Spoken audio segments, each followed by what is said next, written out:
Hello all, and welcome back to the Blind Horse Project podcast.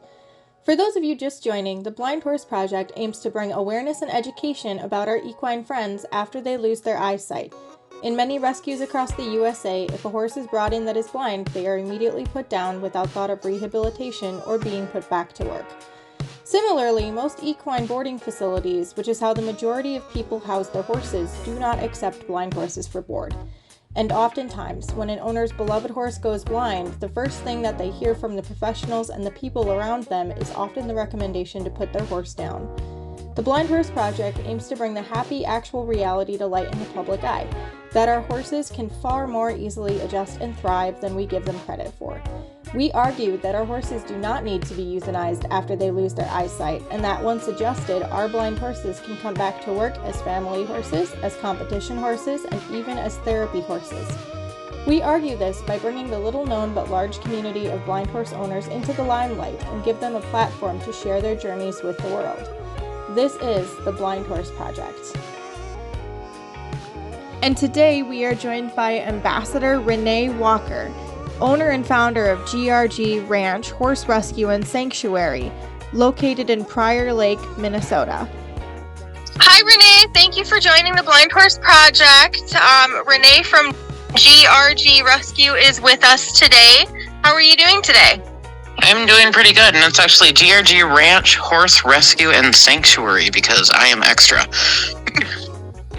That's okay. I'm glad you corrected me on it. That way I can actually say it correctly out of respect for you now. It's just a lot. Oh, well, it's fine. Be extra. We turned into GRG Ranch to make life easy. Yeah, it's okay. Alrighty. So how did you get started with your rescue, and how did this all come about?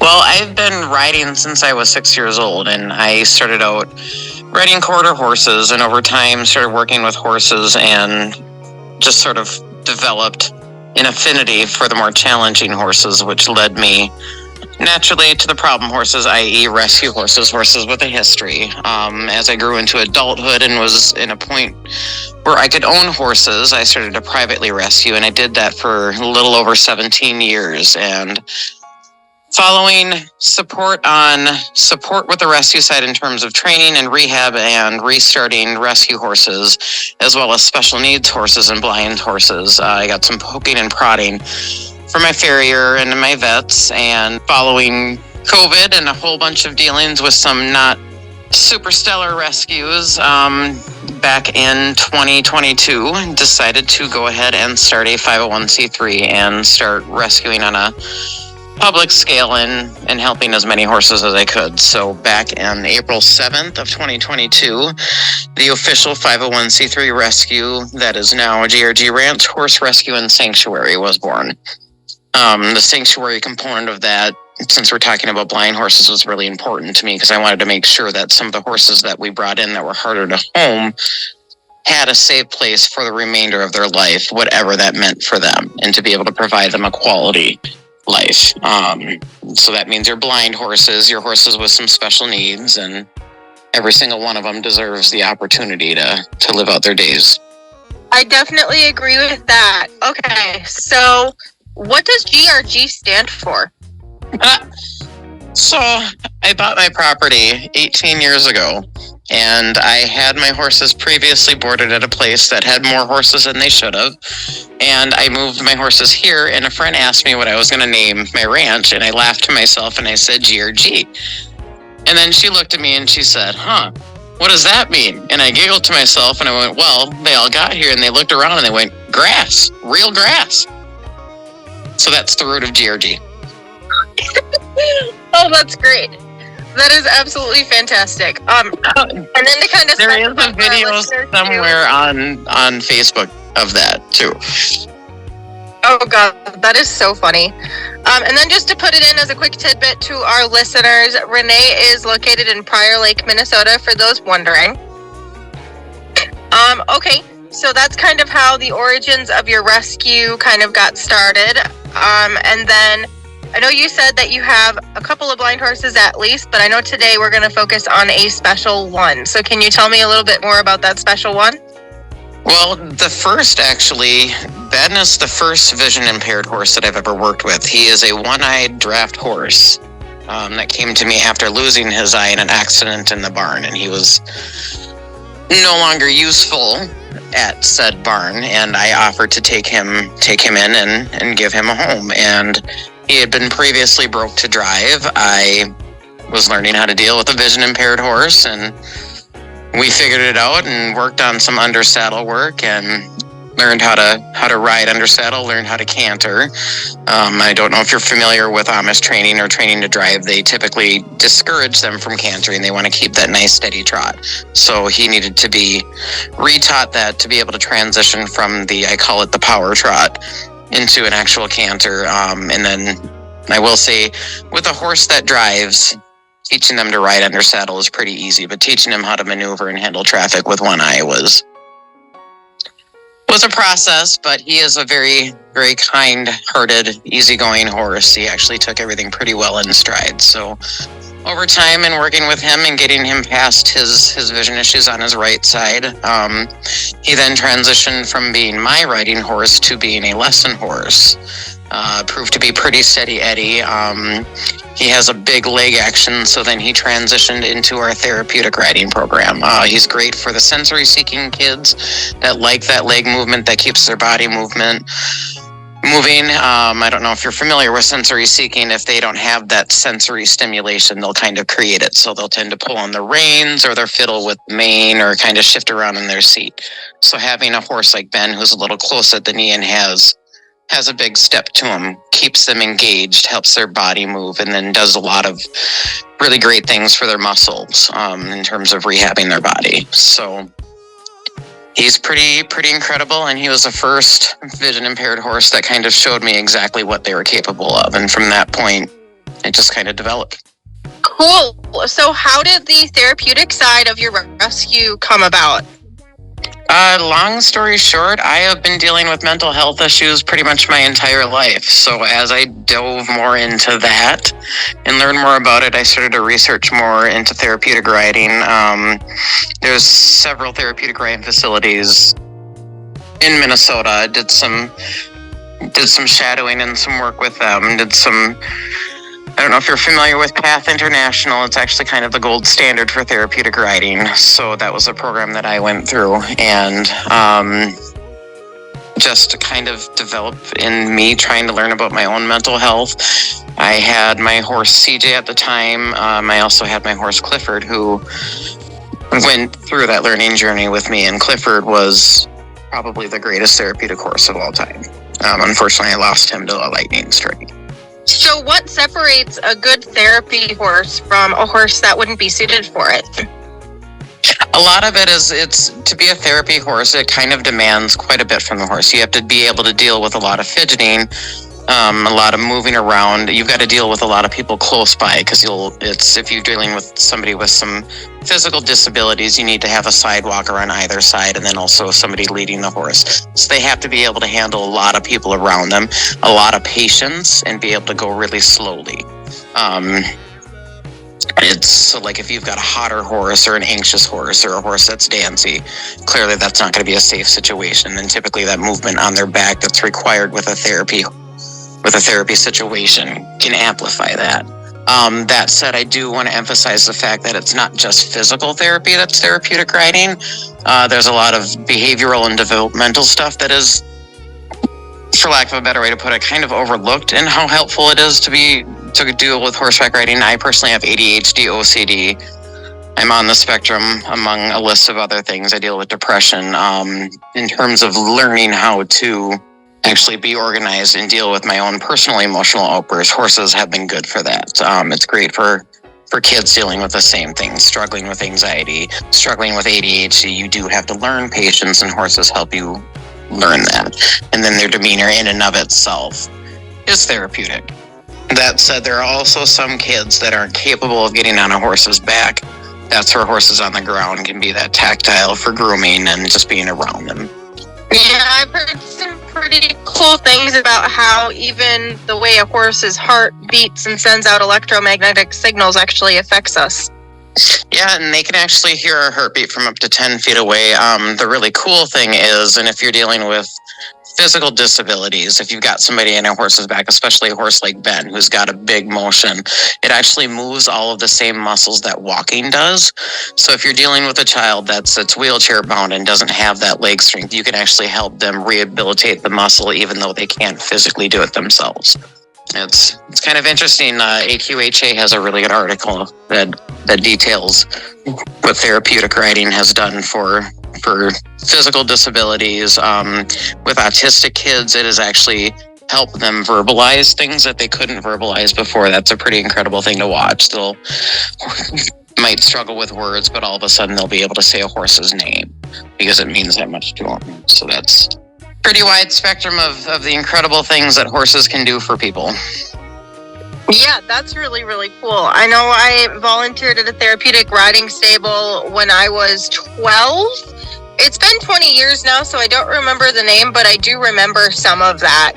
And helping specifically like people that were unable to walk, like after a year and a half of coming to the riding facility regularly, some of them were able to not only talk, but started walking. And it was just really amazing to see.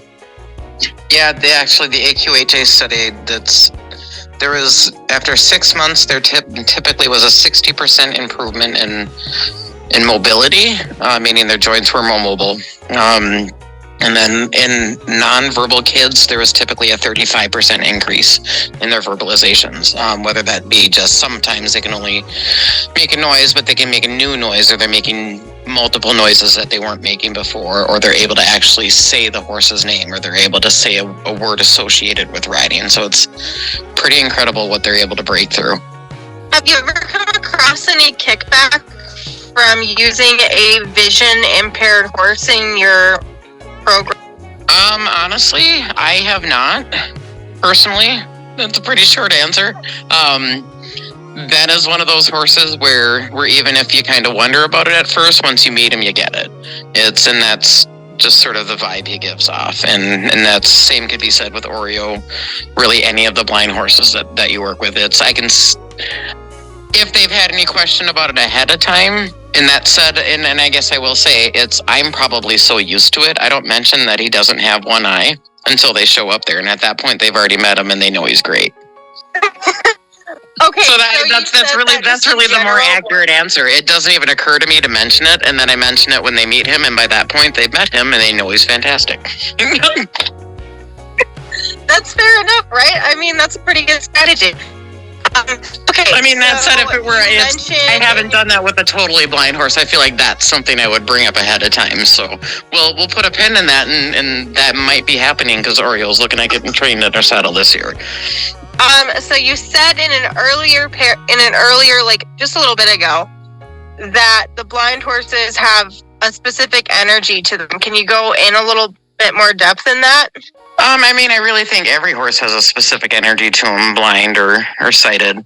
I don't know if I said that Ben has a specific energy to him, and they've each got their own personality.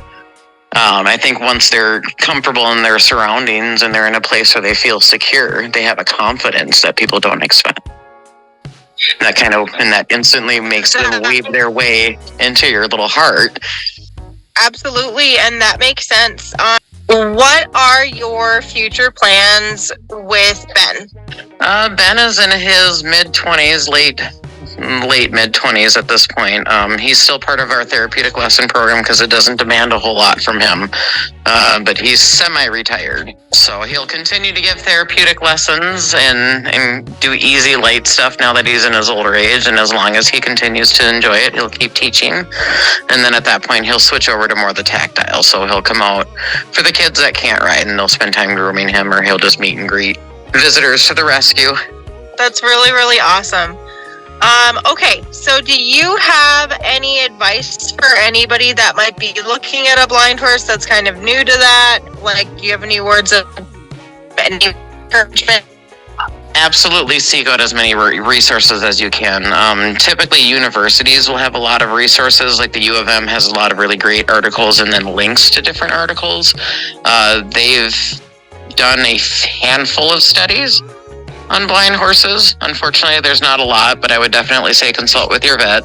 if your vet knows people who've been successful with blind horses, they're typically more than happy to discuss with them about connecting you two, because the vet's ultimate goal is to help you be successful if they're a good vet. But reach out to the community, local saddle clubs. Typically, somebody knows somebody with a blind horse, so build yourself a network of support and gather as much information as possible. It's a beautiful thing about the internet age is you can search anything. But make sure you search the references. Absolutely. Which, on that note, if our listeners wanted to reach out to you, Renne, and get in contact with you, how can they do that? They can either visit us on our Facebook page or our Instagram page or TikTok and message us directly there, or you can visit our website at grgranch.org and you can message us directly through there. It also has our contact information, like our phone number, which you can also text. And then our primary email address is grgranchhorserescue@gmail.com. Can't tell I've never said that before, huh? Beautiful. Okay, I think that about wraps up this podcast. I do know that we are going to be reconnecting and doing another podcast on Oreo for sure. As well, we'll circle back with Renne and have another episode with her. But thank you so much, Renne, for joining us at the Blind Horse Project, which, by the way, guys, she is an ambassador, and we are so excited to have her on board with us. I'm super jazzed to be a part of it. Thanks for reaching out to me. All right. Have a good night. You too. And thanks to our listeners for tuning in. For more information on the Blind Horse Project, feel free to take a look at our other socials, including TikTok, Instagram, Facebook, and YouTube. And if you would like to submit a journey for the podcast or a video highlight, or if you are interested in joining the Ambassador Program, email us at theblindhorseproject@aol.com. Thanks, everyone.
and thanks to our listeners for tuning in.